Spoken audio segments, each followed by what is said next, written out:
On the book at headquarters. How are you doing today, Krabs? We're doing well, Joe. We're doing well. Thanks for having me. Had a good day yesterday betting. Hit a prize picks too. And I'm watching my Nats win right now. So life is good. Love some day baseball, especially when I get to watch my Nats, especially when they get to win because they don't do that much. So I'm feeling good. Yeah, Yep. absolutely. We are into the season. We just have baseball, Canadian football, I guess some golf, some tennis. Anything other than hmm baseball that you're following during the summer? Well, actually, yes. Professional lacrosse. I love Oh, professional okay. lacrosse, the PLL, which is actually pretty popular in Canada too. There's Yeah, some it good Canadian is. players. I absolutely love college lacrosse and the PLL, which is the Premier Lacrosse League, which is in the summer. I've been on fire with those bets recently, so we'll have to do something down the line where I come on and give some bets. I'm not prepared yet because they're only on the weekends and the Yep. lines aren't even really out yet. But yeah, so pretty much for me, it's lacrosse and baseball right now. This is the dog days of summer. It's tough. Some consider this the betting off season. I don't take betting off seasons. We are smack in the middle of MLB, and that's what Yep. I've mainly been focused on. Oh, I love it. And I love that you bet lacrosse. We have a fantastic lacrosse team, the Rough Riders here in my city. They're great to watch. Most Awesome. entertaining indoor event I think I've been to is a lacrosse game. Can you concur? Like, have you been to many lacrosse games and been in that environment? So I'm more of an outdoor lacrosse guy, Okay. and the sport is definitely growing very fast. There was a ton of people. They played in Baltimore this past weekend. It was sold out. Lacrosse is very popular in the Baltimore, Maryland, DC area, where I grew up in. So I know a lot of people who play lacrosse. I have buddies who were in the PLL.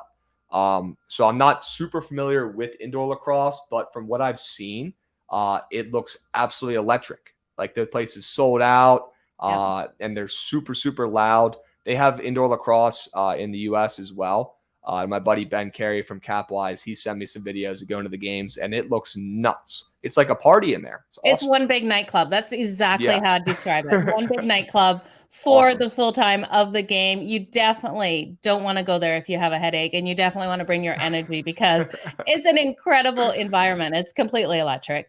But let's Yeah. talk about a team that's not too electric chemistry wise. What's happening with the Dodgers right now? Yeah. So Freddie Freeman. Freddie Freeman has brought some weird mojo to this clubhouse. So I've talked about this a lot. Love talking about this because I wouldn't call myself a Freddie Freeman hater. I guess I probably could, but he was on the Braves for about 12 years and was a Nationals killer. He owned us. He was unbelievable. His statistics against us, he destroyed us. He won games for the Braves against us single handedly. So I'm obviously biased, but after seeing what's gone down over the last like couple weeks or so, there's some shit going on. Freddie Freeman is used to being the pride and joy of Atlanta. He was the guy, even with Ronald Acuna, who was maybe debatably a better player than Freddie at the time. Freddie Freeman was still the heart and soul, the pride and joy of the Atlanta Braves and that fan base. They love him. And he, wasn't even that focused this offseason about, the contract negotiations. He kind of just handed off to his agent, said, hey, get me back on the Braves and give me the best money you can. So he was actually on vacation when he got the call from his agent that said, hey, pretty much I pushed too hard. The Braves are not willing to give you this much money. And I burned the bridge because I pushed too hard on the contract. So now they're going to go out and they're going to get Matt Olson and pay him half as much because they think that they can get better than half the performance out of him or half the better results from him, which, he's been doing pretty good. So it's kind of worked out for the Braves. Freddie Freeman, it looked like over the weekend when he went back to play in Atlanta, the dude has not gotten over it yet. He was extremely emotional. I'm not judging him for that, whatever. But I mean, the guy literally couldn't get in the batter's box to hit in his first couple of bats. Like it was bad. He was getting standing ovations every time. He was crying during the games, whatever, yada, yada, yada.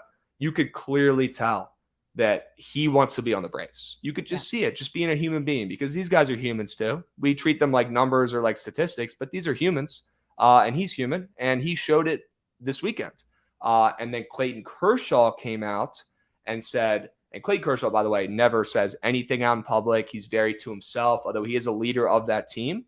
Yeah. He leads by example, by his hard work, by his play, by his leadership on the field. He's never going out leaving, crazy comments to the public or whatever. He dropped a hammer this weekend and said, I hope that we're not second fiddle to the Braves. I hope that Freddie likes being on the team, yada, yada, yada. I thought that was very interesting coming from a guy who never talks. I think that the Dodgers are like, maybe this guy doesn't want to be here. Maybe they haven't really meshed that well. And we've seen it with the play. I mean, Freddie's hitting really well right now, but there's something off in that Dodgers clubhouse, in that dugout. I don't know what it is. I think it's this. It's been weird. And then just when you thought it couldn't get any weirder, and when you thought it was going to get, more quiet after the weekend of play, Freddie Freeman fires his agent. So I guess after going back to Atlanta, he must have been like, you know what? I really messed this up. You're out of here. Goodbye. I'm going to be self-represented until I find a new agent. So that was icing on the cake. That kind of proved to me that I was kind of right, that he really does want to be in Atlanta and that there might be some beef going on with the guys, because he went from being, the face of the Braves to going to the Dodgers, where they have like 6 or 7 superstars, right? So maybe he's not used to that. I don't know. Maybe he's not meshing with the guys. It happens all the time. Some guys just don't like each other. It happens, especially with some of these big personalities. So super weird. I don't hope they figure it out, because I don't really care for Freddie Freeman or the Dodgers. I don't really care, to be honest, if they figure it out, but we'll see what happens. There's so much drama in sports, on teams. You have to wonder what it is going on, but I think you really are going down the right path of what's happening. Really hard for a team and players to sit there and think this guy does not want to be with us. Difficult situation to be in, Krabs. Any other stories about MLB players that you have, any creating drama or that have created drama in the past that you want to touch on? Definitely. There was one the other day with Zach Greinke being a weirdo. Zach Greinke, the pitcher on the Royals?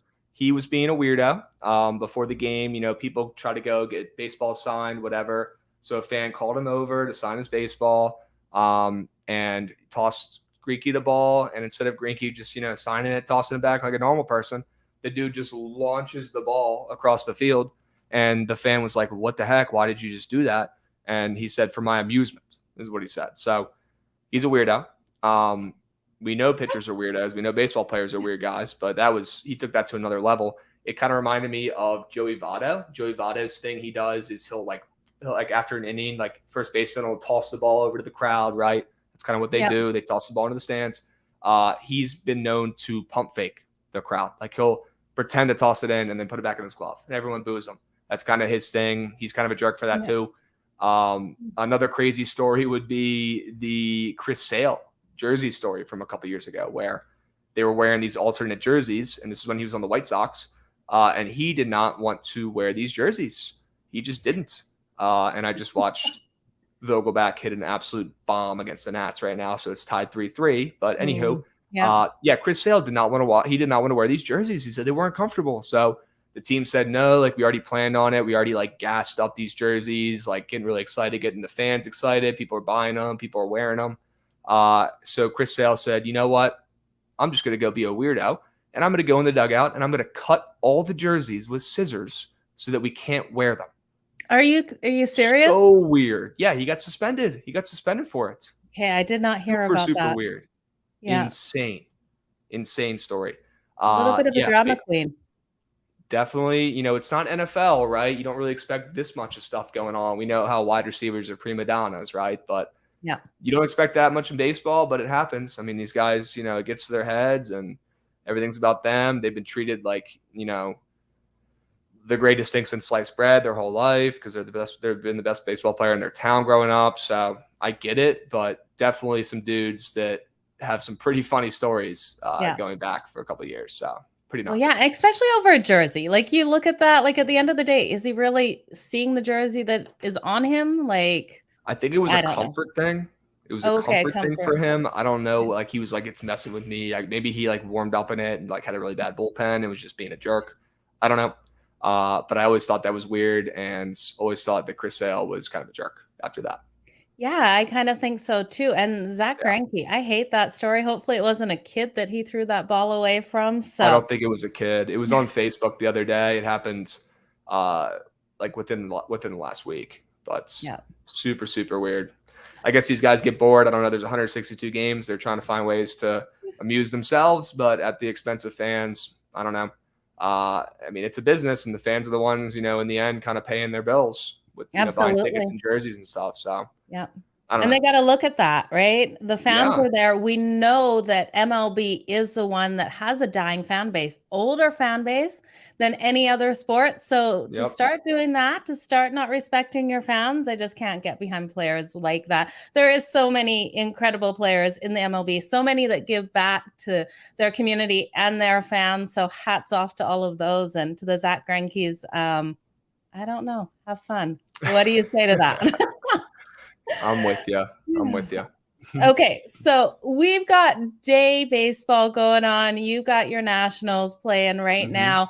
Is there anything in these later games that you're liking tonight? Yeah, definitely. There's a game that has caught my eye. I'm watching this O'Neal Cruz at bat right now for the Pirates. Have you heard about this kid yet? Slightly. I've heard a Okay, little yeah. about him. He's like a very highly touted prospect. He's Yeah. 6'7". Their new shortstop. He is incredible. He's got 2-2 count right now. I'm trying to see if he gets struck out real quick. My guy Espino's pitching, who's not great. Yeah. Oh, he hosed him. Let's go. He got him. Let's go, Espino. Nice. He struck out the rookie. Very cool. Yep. But There you yes, go. back to business. There is an MLB bet that I love today. Okay. Absolutely love. And it wouldn't be a Krabs play if it wasn't an underdog, right? So taking Gotta the love that. Tigers at +1.5. I love the +1.5. I'll give my little spiel on the +1.5.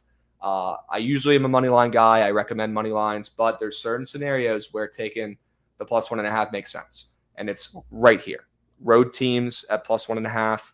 You have an advantage because if the home team is up 1 run in the 9th inning, the game is over, right? They don't bat in the 9th. So it takes away in a bat and less chance for them to score runs, right? It's not rocket science.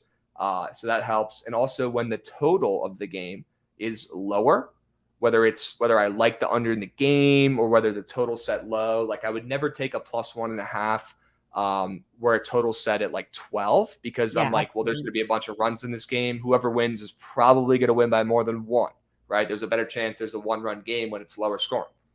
So it's really just not overcomplicating it and just thinking logically.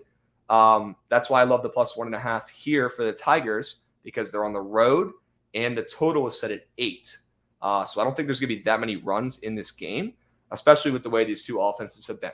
So I think there's serious value on the Tigers at +1.5. I don't hate the money line either. I honestly do think that they're going to win, but I like taking that run in this spot. I love Ronnie Garcia, the pitcher for the Tigers today, a really good young electric arm who is actually a better pitcher than his stats have shown. I think that the Giants are going to have a heck of a time hitting against him today. And I'll tell you right now, I love fading Alex Wood on the Giants, who is a little bit past his prime, and that's me being generous. He's a turkey tosser. I think we see him give up some runs today. And I think, he's a lefty, and the Tigers, I'm not saying the Tigers are great at offense or really great at anything, but they love hitting lefties. I will say their stats are significantly better against left-handed pitching. Their best hitters hit better against lefties. So it's the perfect storm. And Alex Wood is just not having a good year. He's come back from an injury. He's going to be on a pitch count.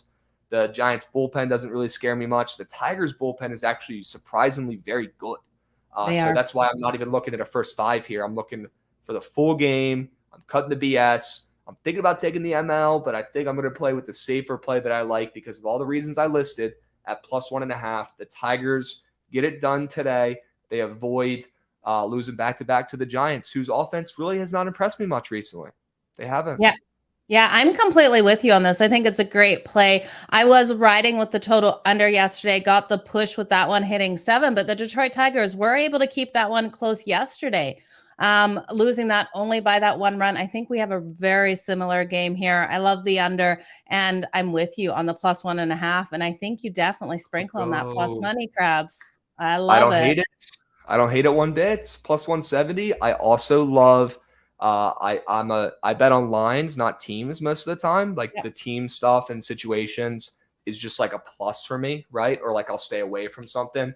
And my guy Giancarlo Stanton just hit a home run, and that's huge because I have his prop Nice. today. Let's go. I'm doing like Nice. a So thousand things at home once run. right now. I'm sorry, my Yeah, brain is everywhere. I that have is ADD if you couldn't awesome. tell. But That would have been great plus money. Congratulations for you. yes, that's huge. But like I was saying, I think this is just an incredible spot for these guys today. Yeah, For the absolutely Tigers. is. An absolutely incredible spot. But like I was saying, I love the line here and not just the teams. I bet lines, not teams. The team stuff, the stats, whatever, that's just a plus for me. The fact that the Giants are getting 85% of the bets and 75% of the handle, and the line has not moved, that tells me that Vegas is okay with being overexposed on the Giants today. And that tells me they're going to lose. And that tells me Absolutely. Vegas is going to rake. So I love the spot for the Tigers. Let's go Line Tigers. wise, let's go Tigers. Let's go Tigers. Let's go Krabs, Tigers.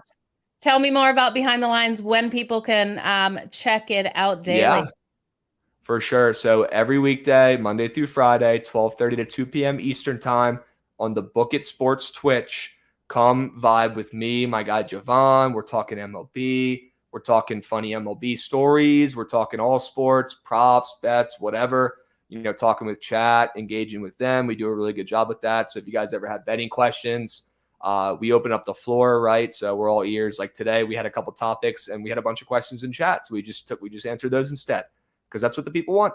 So please come check out my show if you haven't already, Behind the Lines. Follow me at Krabs with a K, Krabs_bets on Twitter. Give me a follow. I'll have some plays out today. Had a really good day yesterday, Joe, so I'm hoping to run it back again today. There's some MLB plays that I like. We're in the dog days of summer. It's all we got, but we're going to make it work, okay? Yeah. Krabs, keep crushing it. Where can they find you on socials? Yep, at Krabs_bets right down there. Give me a follow on Twitter. That's where you'll find me most of the time. Pretty much live on Twitter. So definitely drop a follow if you like content, sports content, bets. I got you covered. Yeah, you guys go give Krabs a follow and make sure you check out his show, Behind the Lines. You don't want to miss it, giving you great information every single weekday. Krabs, absolute honor to have you on again. Can't wait to have you again next time. Definitely. Thank you so much, Joe. I appreciate it. Thank you.